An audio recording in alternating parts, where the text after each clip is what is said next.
Hello everybody. So today let's look at how we could access the previous state in a functional React component that's using hooks. Yep. So we have a pretty simple setup here, a basic counter here. Uh, as you can see through the code, it's just dummy values now. Like I have hard coded the values. We'll just write the implementation for this, and through that implementation we'll also look at how we can access the previous state value through hooks. Yep. So there might be two situations where you might need the previous state value, like maybe while you're updating it.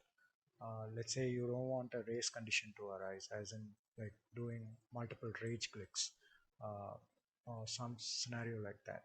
And another thing is to display your previous value itself. Like you want to use that previous value somewhere. For example, I'm using that previous value to be displayed here.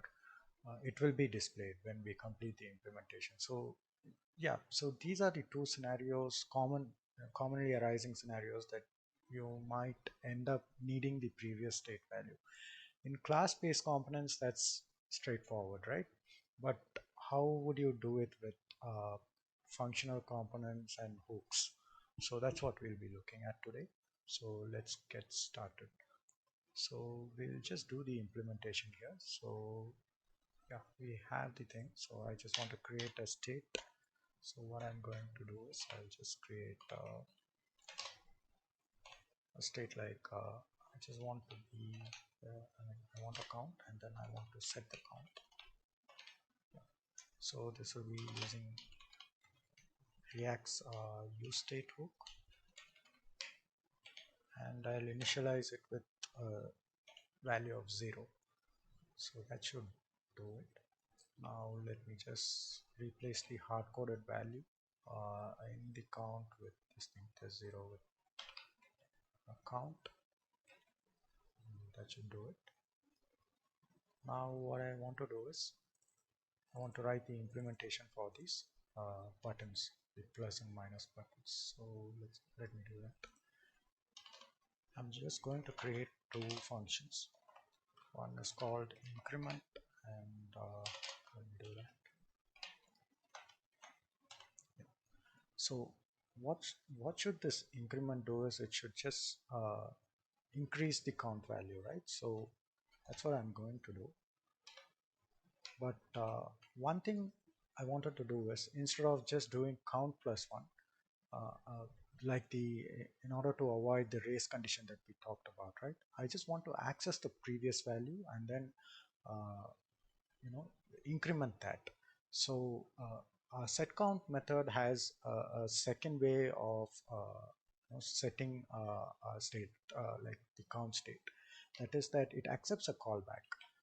So you could pass a function as this thing, and this functions what it would be getting as a first parameter is the previous count, whatever is in the previous state, uh, that we would be getting. So all I want to do now is plus plus of this previous count so that it gets incremented.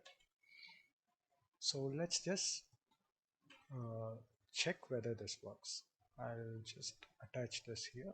I mean, give this as the on click handler here. It's going to be the increment. Yeah, let's try. So let's check this out. Yeah, this seems to work, but we haven't implemented the this thing decrementing. We will do that. As you can see, within a set call to set a state, you can access the previous state by this way, by providing a function uh, by this way. Another thing is we just want to I mean, we are going to implement the decrement functionality, and yeah, the same way. But one modification I would want to do is I would just want to check if it is greater than 0, and only then you decrease it. Otherwise you just leave it with the previous state. Like I'm just putting 0 here because it's just a numeric value. It's not an object. The state is not an object. So it like the end result will be as if it's a 0. If my previous state is 0 and I'm trying to decrement it, it will set 0 and the end result is like as if there's no state change occur and the component wouldn't re-render. Yeah, so that's the thing that's going to be happening here. So and that's what I need as well. So now I'm going to set this decrement as the click handler for the decrement button. So on click of this, you just do this. Yeah. So let me do that. Let me try this first. So since it's already 0, it's not I'm decrementing. Now increments happen. Yeah, decrements happens. And once it reaches 0, it doesn't go below that. Yeah. So we have successfully done that, and what we have done is we have used the previous state, like the value of the previous state to do the modifications. Now how would we get that previous state out so that we could use it somewhere? For example, I want to display the previous state value. How can we do that? uh, one I mean, we can use something called a useref hook for that. I'll just show you how we could do that here. So I'm just making this. I'll just call it as countref, and I'm going to use the hook of useref. This hook I'm going to use, and then I'm going to do a use effect on it. I'll explain once we are done with it, like how this actually works. But I'll just give you just go through the implementation first. So what I want to do is I want to just use effect, right? Yeah. Use effect, and use effect, as you know, accepts a callback and the dependency array, and I'm not going to pass any dependency array because I want this to happen on every re-render. So that's the thing. And what I'm going to do is set the countref's current value to be count. So now I can reuse this at the bottom, like I'll just set something like let's say previous value or something. This will be like countref's current. Yep, this is that. So, and I'll just copy this and I'll put it in the place where I want to use it. In this case, I just want to display it here. Yep, I'll just put, yeah. So initially there is no previous value as such, right? So because we started from 0. So let me increment this. So as you can see, 4 is my current value and 3 is my previous value, and this thing gets updated. Similarly, when I decrement this, same thing happens.